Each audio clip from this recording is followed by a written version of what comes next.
We have the second coming of Ilia Pturo in the UFC, baby. His name is Aaron Pico. Yeah, that's right. Very similar styles, very similar upbringing and development. I mean, he was basically a wrestling and boxing prodigy since before he was even a teenager, man. Like, that's nuts, bro. Like, this shit makes me feel old as fuck, man. I didn't do shit when I was that young. Anyways, all this on paper shit doesn't really matter. Let's talk about what he actually does inside of the octagon. So similar to Ilia, he puts the fucking pressure on you. He comes at you with crisp boxing, mixes it up. He has a nasty left hook that he loves to throw to the body, and then after smothering you with all that, he shoots for the takedowns, and chances are that he's gonna get it. The major difference I would have to say between him and Ilia is the KO power. Now, Pico got some good power too, don't get me wrong, but it just isn't that consistent. He has more of like thudding shots instead of the stinging shots that Ilia has to put you out cold, but like I said, don't get me wrong, he does have finishing potential. Now let's talk about how his style matches up against his next opponent at UFC 319 in the co-main event, which is Mini Leon Edwards, aka Lerone Murphy. Now, Lerone likes to keep his distance and utilize his reach and his height advantage for the most part. He has that typical black English fighting style. When he's pressured back, he seems to like throwing elbows, which he does have a bit of success there, by the way. However, he doesn't seem the most comfortable when he's getting backed up overall. He doesn't seem to be defending as efficiently as possible in those situations. Lerone Murphy also gets taken down quite a bit, which is going to be a huge problem against someone like Pico, man. I just kind of feel like undefeated Lerone Murphy is the cookie cutter perfect stylistic opponent for someone like Pico. Now, the fight was initially scheduled against Evloev, but you know, he pulled out twice. Surprise, surprise. Now, a couple of things that I am a little worried about for Pico here. Lerone loves throwing a lot of front kicks, man. Honestly, with the way Pico comes in and pressures, like one of those shots could land, man. We could have like one of those Tony Ferguson Chandler situations. I know it's not very probable and it barely happens in the sport, but for an individual aspect in the fight, that is kind of a cookie cutter move right there. It's International Choco Chip Cookie Day or something, by the way, today. Now, another thing I'm a little worried about for Pico here is the durability of Lerone. I mean, he could end up landing something and just rock him and end up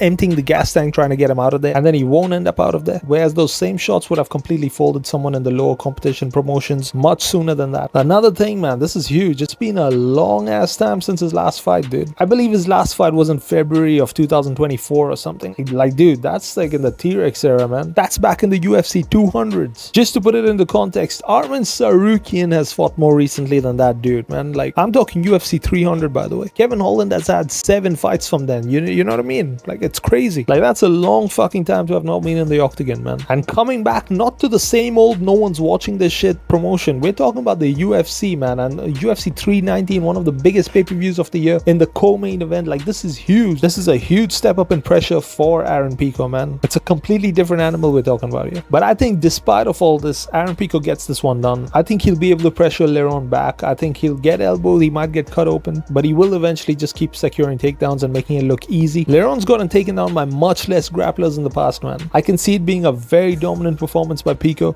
I think we could even see a 10-8, but I do think this will end up going the distance. 30-27 scorecards, maybe even a 30-26, and yeah, Pico gets it done. New prospect in the division, man. Yeah, fun fighter to watch. You know, yeah, that's about it for this one. I'll see you guys in the next, and until then, man, take it easy, yeah.